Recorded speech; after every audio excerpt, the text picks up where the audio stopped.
نحمده ونصلي على رسوله الكريم اما بعد فاعوذ بالله من الشيطان الرجيم بسم الله الرحمن الرحيم يا أيها الذين آمنوا اتقوا الله حق تقاته ولا تموتن إلا وأنتم مسلمون۔ یہ سورہ آل عمران کی آیت ہے۔ اس آیت کریمہ میں اللہ تعالیٰ نے اپنے بندوں کو تقوی اختیار کرنے کا تاکیدی حکم دیا ہے۔ سب سے پہلے یہ بات سمجھیں کہ تقوی ہے کیا چیز۔ تو تقوی عربی زبان کا لفظ ہے جس کے معنی ڈرنے اور بچنے دونوں کے آتے ہیں۔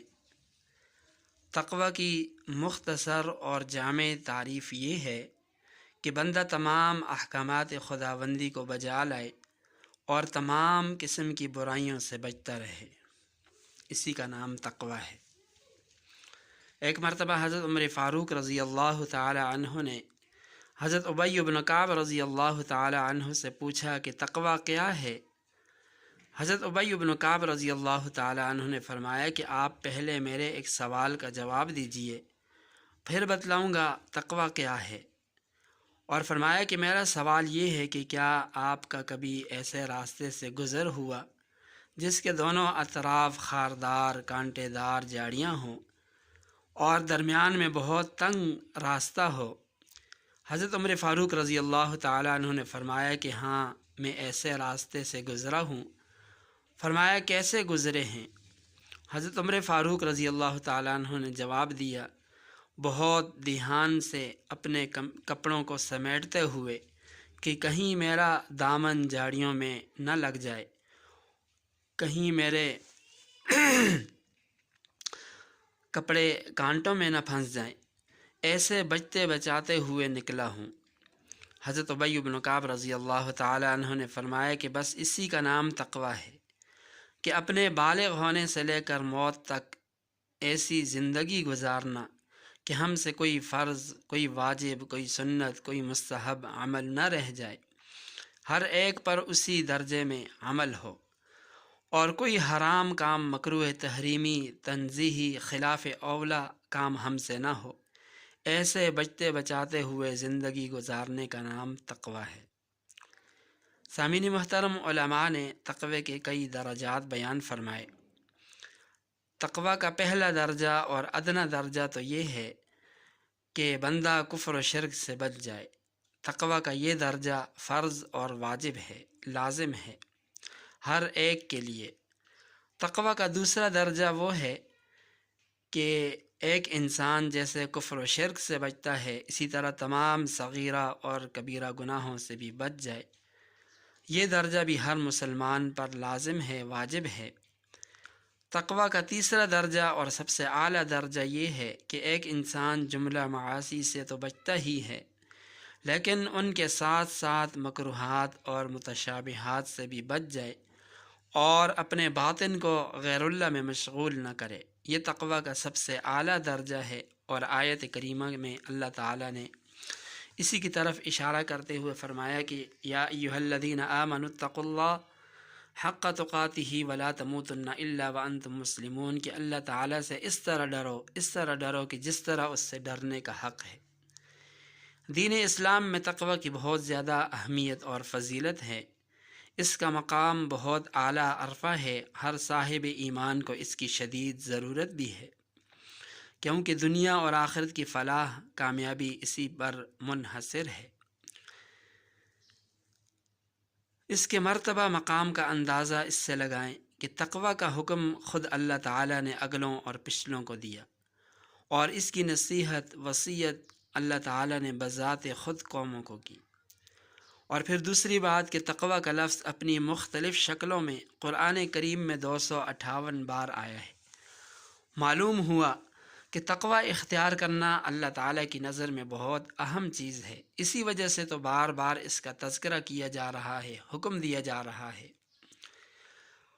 اور پھر تقوی اختیار کرنے کے بے شمار فضائل اور فوائد ہیں۔ اللہ تعالیٰ تقوی اختیار کرنے کی وجہ سے انسان کے لیے نجات کا راستہ پیدا فرما دیتے ہیں، اس کی مشکلات سے نکلنے کا راستہ پیدا کر دیتے ہیں، اور اللہ تعالیٰ ایسی جگہ سے انسان کو رزق عطا فرماتے ہیں کہ جہاں سے اس کا وہم و گمان نہیں ہوتا۔ حضرت عوف بن مالک رضی اللہ تعالیٰ عنہ حضور علیہ السلام کی خدمت میں حاضر ہوئے، عرض کیا، اے اللہ کے رسول، میرے لڑکے کو کافر پکڑ کر لے گئے اور اس کے ساتھ کچھ اونٹ اور بکریاں بھی تھیں، وہ بھی لے گئے، اور ہم میاں بیوی اس کے لیے بہت پریشان ہیں۔ تو آپ علیہ السلام نے فرمایا کہ صبر کرو اور اللہ تعالیٰ کی ذات پر بھروسہ کرو، اللہ تعالیٰ اس مشکل سے نکلنے کے لیے کوئی نہ کوئی راستہ بنا دے گا۔ اس کے ساتھ آپ علیہ السلام نے یہ بھی فرمایا کہ لا حول ولا قوت الا باللہ کا کثرت سے ورد کرتے رہو۔ چنانچہ انہوں نے آپ علیہ السلام کے بتائے ہوئے طریقے کے مطابق عمل شروع کر دیا۔ کچھ دن ہی گزرے تھے کہ ان کے دروازے پر ایک دن دستک ہوئی، دیکھا تو لڑکا نہ بذات خود واپس آ چکا تھا بلکہ اپنے مال سے بھی زیادہ مال اپنے ہمراہ لے آیا تھا۔ اسی لیے قرآن کریم میں فرمایا وَمَن يَتَّقِ اللَّهَ يَجْعَل لَّهُ مَخْرَجًا، کہ جو اللہ تعالیٰ کے لیے تقوی اختیار کرتا ہے، اللہ تعالیٰ اس کے لیے مشکلات سے نکلنے کا راستہ بنا دیتے ہیں۔ تقوی اختیار کرنا جو کہ بہت اہم ہے، شریعت میں مطلوب اور مقصود ہے، اس کی کچھ اقسام بھی ہیں، ان کو سمجھنا اور ان کے مطابق عمل کرنا یہ بھی بہت زیادہ ضروری ہے۔ تقوی کی پہلی قسم زبان کا تقوی ہے۔ زبان کا تقوی یہ ہے کہ بندہ اپنی زبان سے ہمیشہ حق سچ بات کہے۔ دوسری بات یہ ہے کہ بندہ اپنی زبان کو اس کے ذریعے ہونے والے گناہوں سے محفوظ رکھے۔ مثلا زبان سے جھوٹ نہ بولے، کسی کی غیبت نہ کرے، فحش کلامی نہ کرے، کسی کو گالی نہ دے۔ اسی لیے نبی پاک صلی اللہ علیہ وسلم نے زبان کی حفاظت پر بہت زور دیا، بلکہ زبان کی حفاظت پر جنت کی بشارت بھی دی۔ چنانچہ ایک روایت میں فرمایا کہ جو شخص مجھے ضمانت دے اس چیز کی حفاظت کی جو اس کے دونوں جبڑوں کے درمیان ہے، یعنی زبان کی حفاظت کی، اور اس چیز کی حفاظت کی جو اس کی دونوں رانوں کے درمیان ہے، یعنی شرمگاہ کی حفاظت کی، تو فرمایا کہ میں اس کے لیے جنت کی ضمانت اور ذمہ داری لیتا ہوں۔ تقوی کی دوسری قسم آنکھ کا تقوی ہے۔ آنکھ کے تقوی میں ایک بات تو یہ ہے کہ اس کو اللہ تعالیٰ کے خوف میں جاری رکھنے والی بنائے۔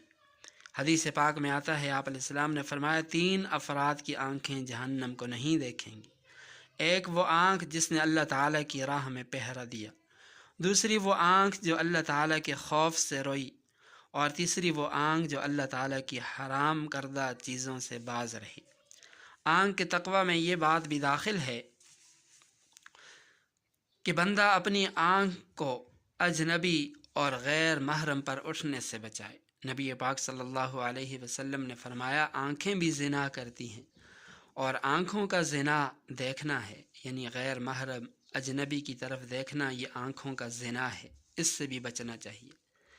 تقوی کی تیسری قسم وہ دل کا تقوی ہے، اور دل کا تقوی یہ ہے کہ بندہ اپنے دل کو تکبر سے، بغض سے، عداوت سے، کینہ اور حسد جیسی خرابیوں اور برائیوں سے محفوظ رکھے۔